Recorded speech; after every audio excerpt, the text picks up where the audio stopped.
Assalamualaikum warahmatullahi wabarakatuh. Alhamdulillahilladzi ja'ala al-qalam lil kitabah wal kitaba lil qiraah wal qiraah lil ibadah wal ibadah lillahi ta'ala wahdah. Asyhadu an la ilaha illallah wa asyhadu anna Muhammadan 'abduhu wa rasuluh. Qala Allah ta'ala fi kitabihil karim.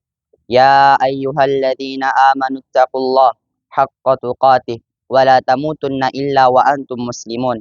Ya ayyuhan nasu taqu rabbakumul ladzi khalaqakum min nafsin wahidah wa khalaqa minha zawjaha wa basta minhuma rijalan katsiran wa nisaa'a wattaqullaha alladzi tasaaluna bihi wal arham innallaha kana 'alaikum raqiba. Wa qala ta'ala fi ayatil ukhra Ya ayyuhalladzina amanu isbiru wa sabiru wa rabitu wattaqullaha la'allakum tuflihun. Fa inna asdaqal hadithi kalamullah wa khairal hadi Muhammadin sallallahu alaihi wasallam wa syarrul umuri muhdatsatuha fa inna kulla muhdatsatin fid dini bid'ah wa kulla bid'atin dhalalah wa kulla dhalalatin wa ahluha finnar wal iyadu billahi minan nar. Pertama dan yang paling utama ialah sudah sepantasnya untuk diri kita semuanya untuk memuji Allah Subhanahu wa taala yang telah menciptakan segala sesuatu, yang telah melimpahkan segala nikmatnya kepada kita semua, yang telah menciptakan gunung, laut dan lain sebagainya. Karena Allah Subhanahu wa taala berfirman, "La in syakartum la azidannakum wa la in kafartum inna adabi lasyadid." Barang siapa yang bersyukur atas nikmatku maka akan kutambah baginya. Dan barang siapa yang kufur terhadap nikmatku, maka sungguh azabku sangatlah syadid atau keras.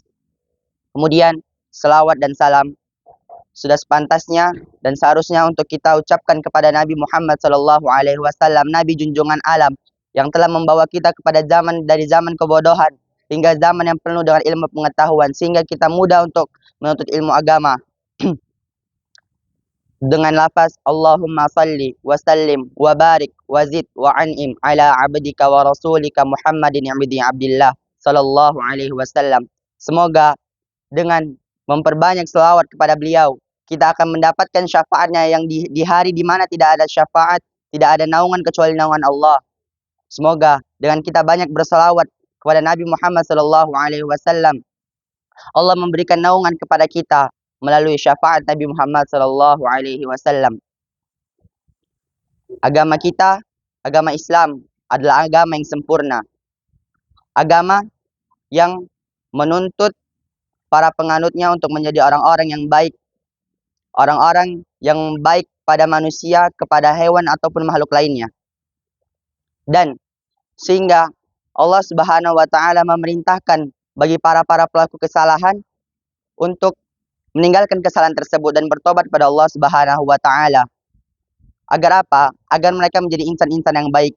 Karena dosa adalah membuat seseorang itu menjadi orang-orang yang keras, yang tidak memiliki hati nurani.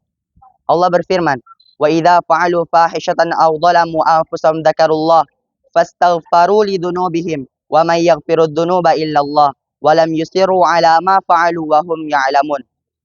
Wa idza fa'alu fahishatan aw dhalamu anfusahum, dan orang-orang yang melakukan perbuatan-perbuatan keji atau menzalimi diri mereka sendiri, menganiaya diri mereka sendiri. Anfusahum dzakarullah, mereka mengingat Allah, fastaghfaru li dzunubihim, kemudian mereka bertaubat atas dosa-dosa yang mereka lakukan, walam yusirru 'ala ma fa'alu wa hum ya'lamun, dan mereka mengetahui dosa-dosa yang mereka lakukan dan mereka tidak mengulangi dosa-dosa yang mereka lakukan dan mereka mengetahui dosa-dosa tersebut. Dari ayat ini Allah telah menjelaskan bahwasanya bagi para pelaku dosa hendaknya untuk bertaubat dari dosa-dosa yang mereka lakukan. Agar apa? Agar mereka kembali ke jalan Allah Subhanahu wa taala, agar menjadi insan-insan yang baik. Karena melakukan dosa-dosa ini memiliki dampak-dampak yang sangat buruk terhadap pribadi seseorang. Ada beberapa dampak dari kita sering melakukan dosa-dosa. Kita mengulangi dosa itu terus-menerus. Yang pertama adalah menjadi sesuatu yang sulit ditinggalkan. Tidak bisa dipungkiri, jika kita terus-terus melakukan dosa-dosa tersebut, sehingga dosa itu telah menjadi biasa di dalam diri kita, menjadi rutinitas bagi kita. Karena dosa yang telah kita lakukan setiap harinya itu akan berkelanjutan terus sampai kita mati jika kita tidak bertaubat kepada Allah Subhanahu wa taala. Ulama berkata bahwasanya pandangan adalah awal dari suatu kemaksiatan. Karena dengan kita melihat sesuatu akan terbersit di pikiran kita sesuatu. Kemudian ketika kita memikirkan hal tersebut terus-menerus, itu akan menjadi kehendak. Ketika kehendak kita telah kuat menjadi sebuah tekad, kita akan melakukan hal tersebut dengan mudahnya. Mengapa demikian? Karena kita menganggap hal itu suatu yang lumrah. Ketika kita melihat orang-orang melakukan hal ini dan itu, dosa ini, dosa itu, kita merasa mereka melakukannya dengan bermudah-mudahan. Tidak ada beban di dalam diri mereka untuk melakukan hal tersebut. Dan para ulama juga mengatakan bahwasanya bersabar untuk menundukkan kepandangan dari maksiat itu lebih mudah daripada bersabar atas penderitaan jiwa yang terjadi setelahnya. Maksudnya ialah kita bersabar, kita memohon kepada Allah supaya kita dihindarkan tidak melakukan hal-hal yang Allah haramkan kepada kita, tidak melakukan kemaksiatan kepadanya, itu lebih mudah daripada ketika kita sudah terbiasa melakukan hal-hal tersebut dan kita ingin kembali ke jalan Allah Subhanahu wa taala, kita akan sulit sekali meninggalkannya. Karena itu seperti sudah mendarah daging dalam diri kita, sudah menjadi rutinitas kita sehari-harinya. Kemudian, dampak yang kedua ialah ketika kita sering mengulangi dosa-dosa atau sering melakukan dosa-dosa, ialah kita akan mati dalam keadaan su'ul khotimah. Tidak bisa dipungkiri hal ini dapat terjadi kepada kita. Karena ulama juga pernah berkata, "Man yatada 'ala syai'in mata 'alaihi." Barang siapa yang sering melakukan sesuatu, maka ia akan mati dalam keadaan melakukan hal tersebut.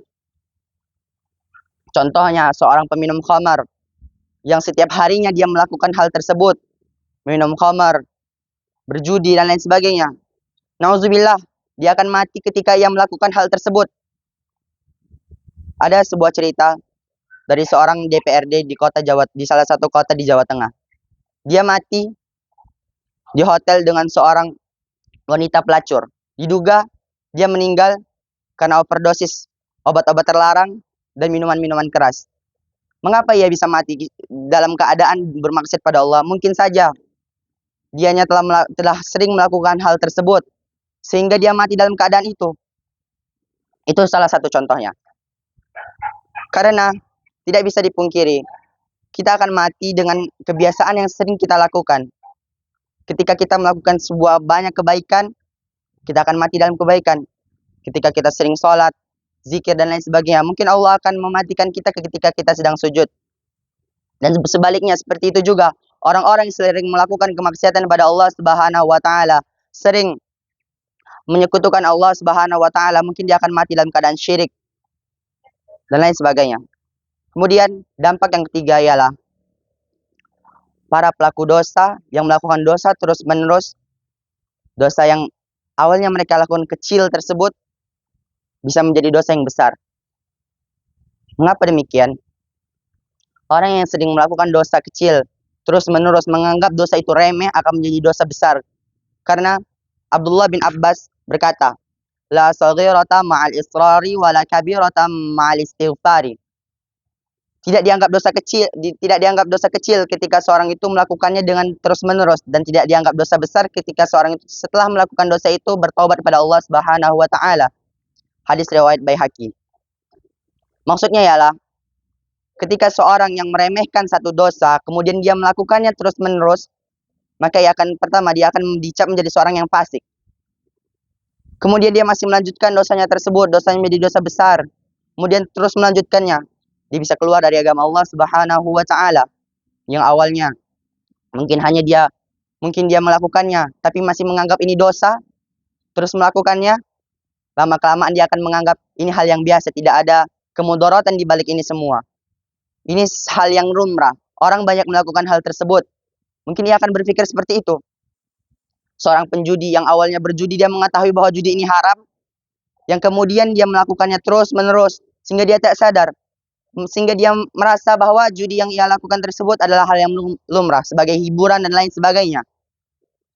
Mungkin Seorang pencuri yang awalnya mencuri karena kebutuhan, dianya tidak memiliki uang atau lain sebagainya, dia masih menganggap itu dosa.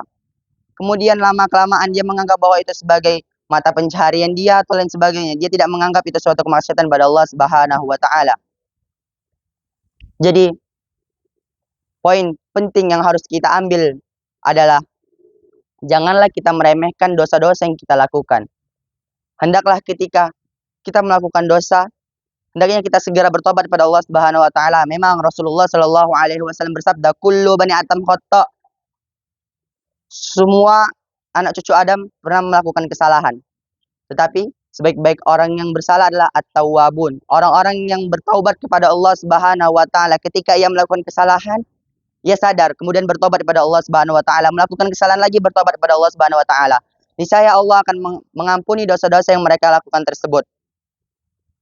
Sebelum saya menutup tausiah singkat ini, ada beberapa kesimpulan. Yang pertama ialah janganlah kita sesekali meremehkan dosa, karena bisa jadi dosa yang kita lakukan tersebut akan mendarah daging dalam diri kita, akan menjadi rutinitas kita. Itu yang akan membuat kita keluar dari agama Allah Subhanahu wa taala, menjadikan kita orang-orang fasik dan lain sebagainya. Syukran ala husni istima'ikum wa ihtimamikum. Wassalamualaikum warahmatullahi wabarakatuh.